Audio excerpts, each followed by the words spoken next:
Hello in there! Hey, what's so important? What you got here that's worth living for?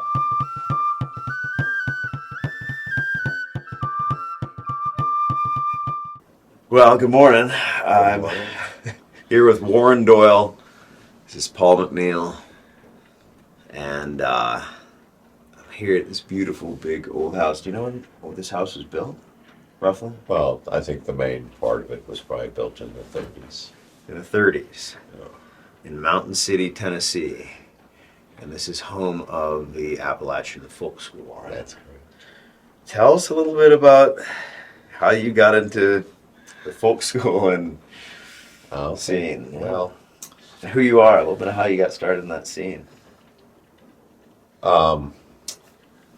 at the age of 21, after my senior year in high school, went to the Appalachian South Folk Life Center to volunteer for the entire summer, and met Don and Connie West, and Don was pretty legendary. He cast a big shadow on this region, the Appalachian region. He was the most heavily investigated Appalachian during the McCarthy period. So I can tell you that the good work that he had dedicated his life to. He was a co-founder of the Highlander Folk School in Tennessee, and they were very instrumental in the civil rights movement, and helping to prepare all the leaders like Martin Luther King and Ralph Abernathy and Rosa Parks, nonviolent civil disobedience, which of course really helped when the nation saw all the black people seeking, end to segregation, walking across the bridge and being attacked by dogs and hoses and whatever. It sort of, helped turn the nation to support people who weren't meeting violence with violence. And then after that, he became quite involved in North Georgia as a school superintendent and a college teacher. He's always been a poet that was read quite frequently. But, the times had changed where anybody that was bringing hope to people, especially somebody that could unite all the poor people across the races. This case, African Americans and poor whites, working class whites. It was a formidable force and a danger to the power structure. So, various ways they lowered the boom on him. The Ku Klux Klan burned his house down. He lost his job at a university and pretty much had to flee the South. Him and his wife went up to the Washington, D.C. area, and she worked for Montgomery County Schools as an art supervisor. And he, taught history and education part-time in most of the Washington colleges there. They saved up one of their salaries for 10 years with the purpose to come back to their Southern Appalachians and start a second folk school. They were in their early 60s. You still knew them at this time? No, that's when I came on board. That's when... He came down to Pipestem to start his second folk school, which was called the Appalachian South Folk Life Center in Pipestem, West Virginia. And I came on board maybe about 3 or 4 years after he was there, and he was in the process of building all the buildings, the dining hall, the chapel, the dorms, the children's home. And he was just a tremendous influence on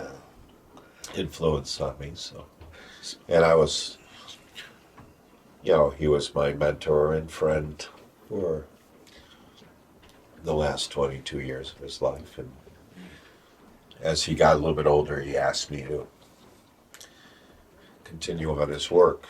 And it was a great honor to be entrusted with that work. And so, how would you describe, I mean, I know it's, any given vision has different aspects to it, but how would you describe that work? Like, what are the main components? well, he wanted very much to share his knowledge with adults, children of Appalachia, to know that their heritage was one that they could be very proud of and not ashamed to be mountaineers, not to buy into the negative stereotype that was prevalent in mass media and as still is in certain aspects, that they weren't the people portrayed in Deliverance, and they weren't people portrayed in Little Abner and all the Snuffy Smith, and that they had a proud history that wasn't being taught to them, that the first newspaper dedicated to the sole principle of the abolition of slavery was down here in Jonesboro, Tennessee, and the first independent state in America with its own written Constitution was the lost state of Franklin, also down here. And most military historians said one of the most decisive turning point battles in the Revolutionary War was the Battle of Kings Mountain, when these over the mountain men called that fought and defeated the British, and that turned the tide. But decades later, it was people were treated like they were inbred and ignorant, and that was any time you're exploiting labor, for the coal industries, and there's always, you have to justify it, and it's a lot easier to exploit a people that are viewed as subhuman. Yeah.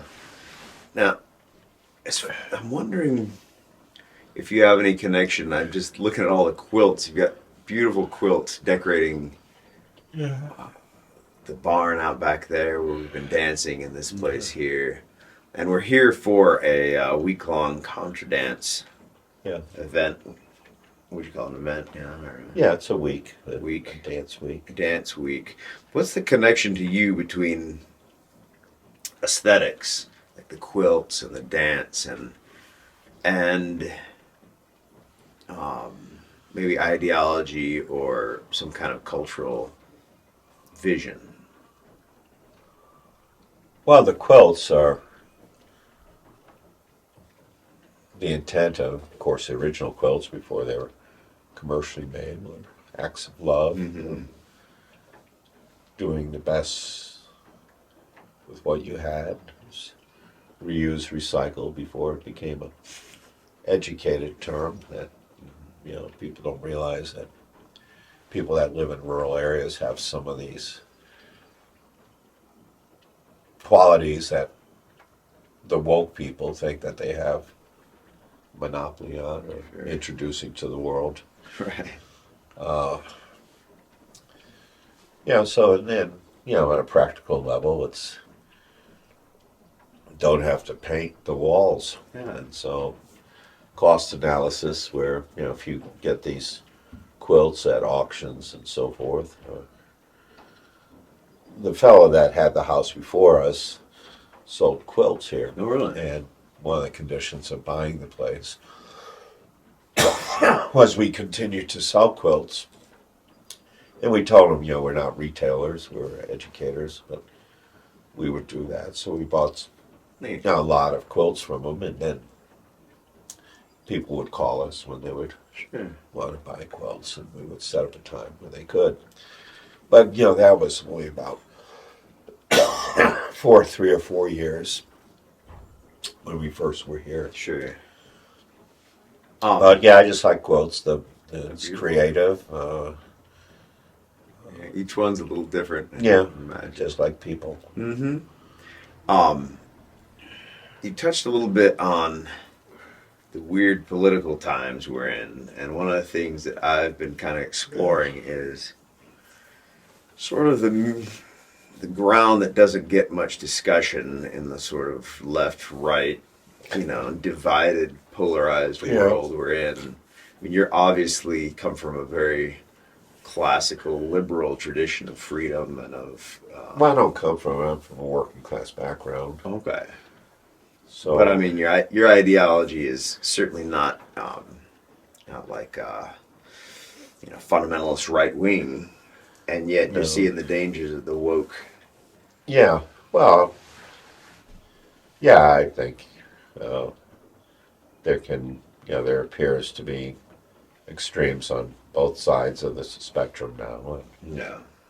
I used to, when I taught in the Washington, D.C. area, I always encouraged my students, if there was a demonstration going on in the mall, to go down there. Usually they were on weekends, and observe, to stand, if they could, in the middle of these two opposing forces. And, when they have the Right to Life Day or pro-choice, the two factions, and, anti-war and pro-war factions, and gay and lesbian rights factions of,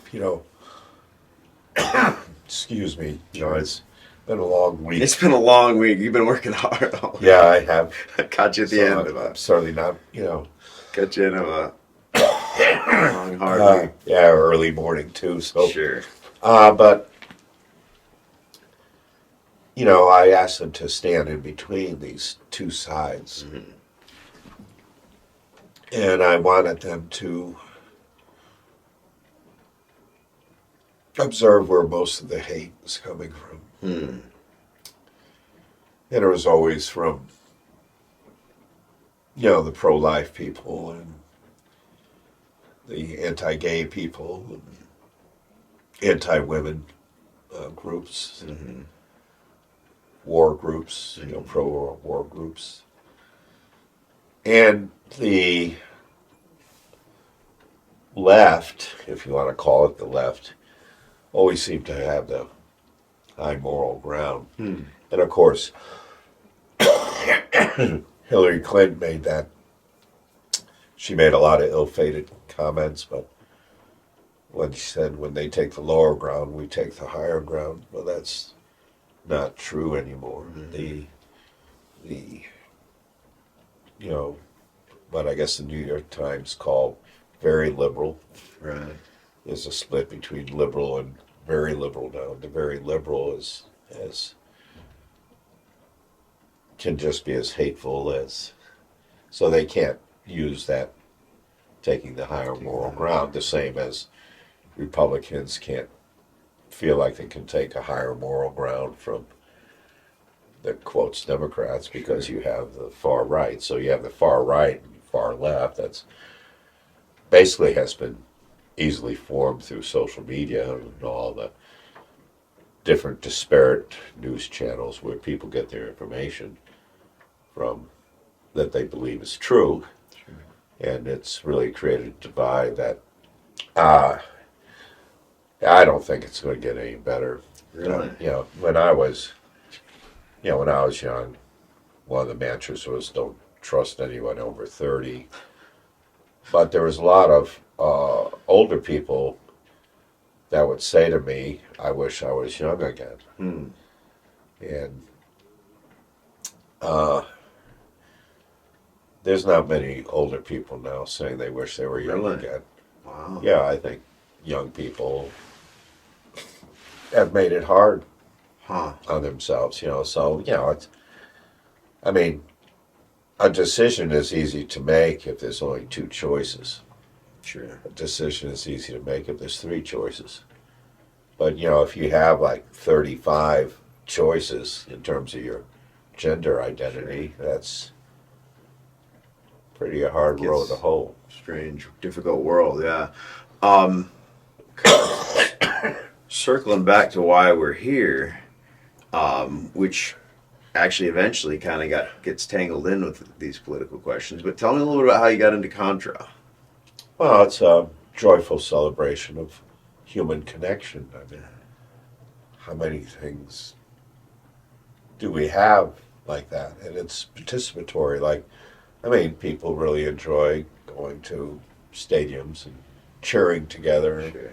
their favorite team, but they're still spectators. But Sure. here, they can be connected with their hands, with their smiles can be reflecting, their eyes can be connecting. That's one of our themes: hands touching, smiles reflecting, and eyes connecting. And that's a very human thing, and it's a very positive thing. And it's a very needed thing, Yeah. because we certainly have lost our capacity for grace. And there's a lot of fear and violence and distrust between us. And it's just nice to be able to have a place where those things don't exist. Yeah. The dance floor is that place. Yeah. And Yeah. also what happens beyond the dance floor is Sure. very important. You know, all these discussions and shared meals and Yeah. afternoon excursions. We go out. It's good to, especially after these more than 2 years of the dark ages. It's still dark, maybe not as dark, but people don't want to forget that there can be good things between people. Sure. Do you? It sounded like maybe the political tensions going on have filtered down into the Contradance world. I'm glad you mentioned that. Yes, they have. Yeah. It permeates almost everything now, and that's unfortunate. It used to be, young people used to be more tolerant than they are now, and not. But I think it's all certain generations. But you have this group of maybe people in their 20s and 30s that really have to politicize everything. So of all the communities that I had been involved in, the one that was the most welcoming was always the Contra community. Really? Was the most inclusive. Sure. Yet these young people really don't have that sense of experience or history to appreciate it. So they take that everything is racist, or everything is unjust, and everything is to be suspect, and every old person dancing is a creep, and they whitewash everything in their lives, their interpretation of their lives, to basically, to me, justify their actual unhappiness with themselves. So, for me, when it comes down to it, is, I don't want to live a life that's dictated by what lawyers and doctors think. Sure. I certainly don't want to lead a life that's being judged by people who are less happy than me.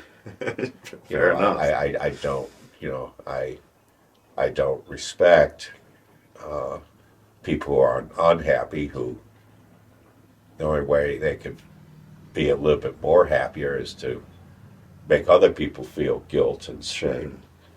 And that's something a parent should never do to a child, and I don't think people should do with each other. If you have to take self-responsibility for your lack of happiness, your inability to smile or to laugh, and to your inability to find goodness in people. You have to take that responsibility.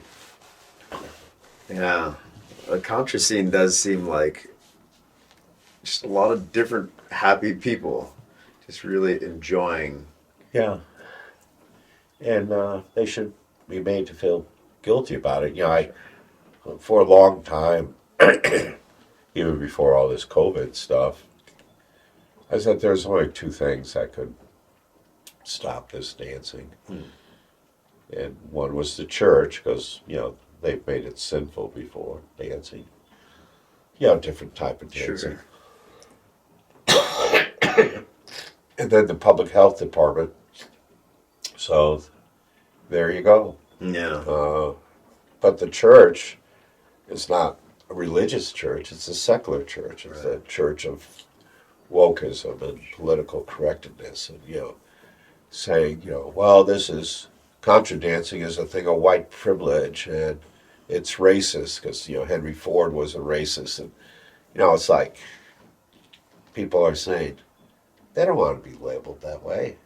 They're not, no one, there's no signs. I've never been at a dance where there's been no signs. Or signs that say no blacks, no Latinos, no gays. Sure. No one has ever been barred from a contra dance yet, you know, where these people just need something to complain about. Sure. And they make problems that don't exist. Do you see any hope of coming out of this dark ages, or do you see it just getting worse? Well, as I I don't see mentioned, the it's like a frost heave on the road. If Yeah. it keeps on year after year, the chasm gets bigger and bigger and bigger. If you don't patch it up, you're talking about major reconstruction, or even, you know. So,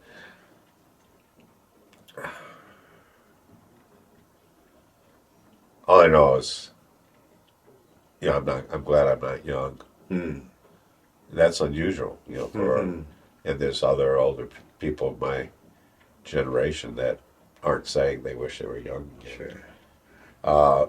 Do you see any, like, sparks or patches of things, good things coming up among the young? Well, there's always going to be sparks. Yeah, I'm pleased with the young people that have been coming to our dance events, because it seems like they're, even though they're 10 years, 12 years, 15 years younger than this woke generation, they're there for community, sharing the joy of dancing together, doing something that's not alcohol or drug infused. Sure.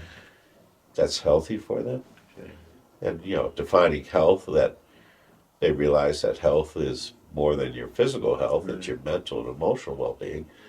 And they could care less about gender terms. You know, they don't mind that a caller says ladies and gents. It's just roles. They don't mind these terminology wars. And you know, they don't think that dancing is racist, and they don't think that it's a thing of, quotes, white privilege. And they pretty much just, you know, when, you know, young people can't reject or resist this, you know, dark interpretation of life, it's, you know, gives me hope. But, you know, then you have to have, you know, it's one thing to participate as a dancer, and that's good, but then the next step is you have to have a dance to participate in, and that means you have to become a dance organizer. And it's hard to become a dance organizer when, you know, during COVID, you know, there were people on social media saying anyone that organizes a contra dance should be arrested for murder. And, you know, it's gotten that hateful, and, you know, I say, you gotta be kidding me.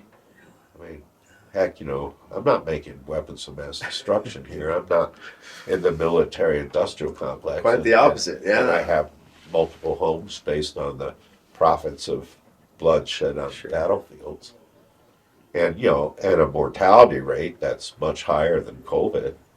You know, you drop a bomb on a wedding tent to kill 2 or 3 terrorists that are hiding with all these civilians, and kill, you know, 30, 40 civilians, including children. That's a high mortality rate, much more higher than a natural occurring organism that some people can say it's just part of evolution and the culling of the herd, you know.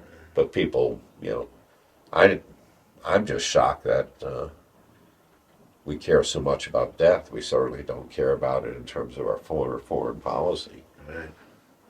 I mean, do you know how many Contradancers do you know have died of COVID? I know Well, that they exist. It's I out don't there. know. I don't know. I don't know of any. You don't know of any, really? No, of Contradancers, Yeah.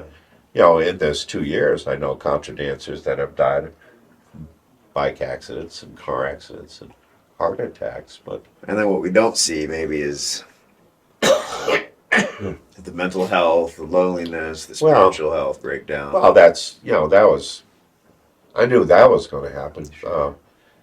When I started seeing everything unravel in mid-March of 2020, I was sad, and I said, okay, well, here's one of these things that's going to, if it follows natural law, it's going to, make people with these, what they call underlying conditions, it probably would shorten their lives.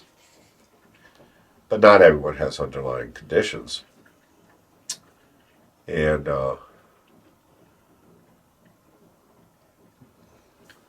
the reaction was just an overreaction.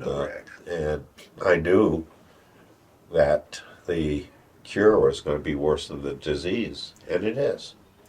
The cure has been worse than the disease. And of course, people say, oh, many, many, many, many, many more people would have died if we didn't have this lockdown. And they can't prove it. Sure. They just can't prove it. But we're coming out of that, and fortunately, you're able to have full events here, and people want to wear masks. They can wear a mask, and Well, yeah, people are encouraged to get vaccinated, Yeah. but nobody's demanding to see any vax cards or anything. no, well, I trust Contradancers typically take care of themselves anyways, and I don't see anybody as a potential weapon. I don't see anybody as a terrorist ticking time bomb ready to go off and kill people. I don't see people coming here and then going back and like Thanos going. Maybe these folks, policymakers, watch the Avengers with Thanos clipping his thing and half the people being dead. But it doesn't happen that way. No. Maybe with an atomic bomb it does, but Right.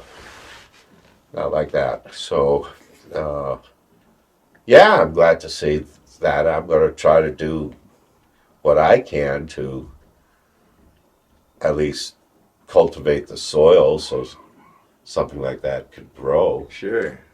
But,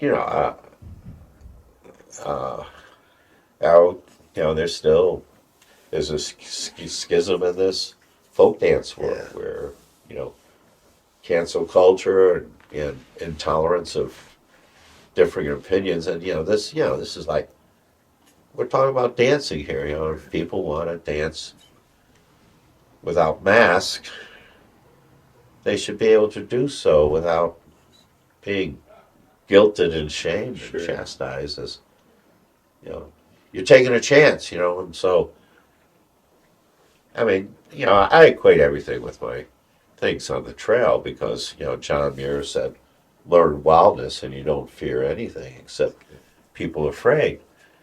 Now, there's a lot of people that don't want to walk at night alone in the woods, but they're not telling people that they shouldn't be doing it.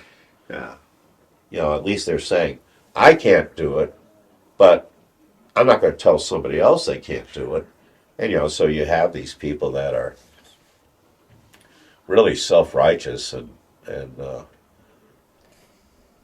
really, and, social media. If we didn't have social media, you wouldn't even be aware of these things. True.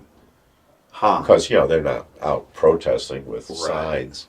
Just keep. Don't go to the stance, don't go to the Keyboard stance, warriors. yeah. Yeah. When you say on the trail, have you spent some time on the Appalachian Trail?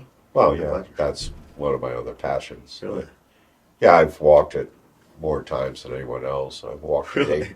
18 times. 18 times. Yeah. Wow. 9 through hikes, 9 section hikes, and you spend 38,000 miles on a thread of simple freedom, and you certainly have a healthy concept of what freedom is It's good. and what oppression is and what totalitarianism is Hmm. and what fascism is. It's good. And so you hike at night sometimes? Or? Sure. Yeah. Yeah, but most people won't, and that's okay. It's just the way we're conditioned. But to me, it's our country supposedly was founded on life, liberty, and the pursuit of happiness. Who would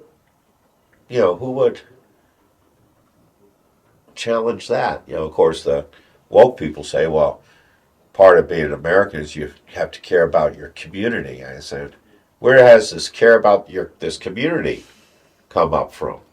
You show me examples where we're a community-based society, and you show me your pre-COVID life where you were concerned about your community, and then maybe I'll listen to you. Because you definitely have proof that you've been concerned about your community for years. Now, when did you start Well, yeah. this particular iteration of the Appalachian Folk School? Well, we bought the place in 2009, and then Okay.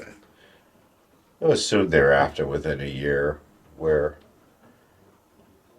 both my kids are low maintenance, and they had jobs and stuff, and I said, well, I'm going to leave them a place rather than money because it's harder to get rid of a place.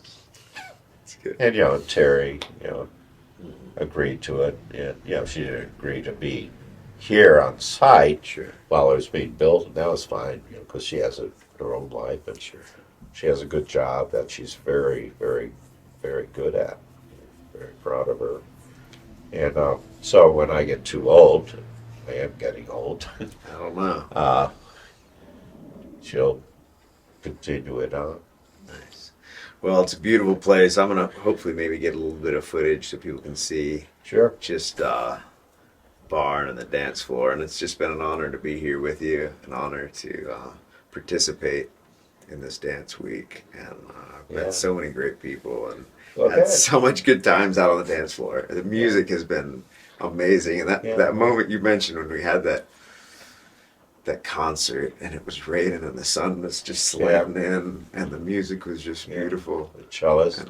And all the connections between the Ukraine and the people here and everything. It just really melted together to make a beautiful thing. And I think moments like that might be the little building blocks of rebuilding. Sure. Yeah, no, for sure. It's, I don't see this, I'm just living on my bigger Social Security thing. And, when we do these events or I run the smart hikes, the donations we get from that go into repair and upkeep. They just, we don't have a paid staff here. And, there's a skilled job, repair job, we'll just contract out and stuff. But we don't have any full-time or part-time people here.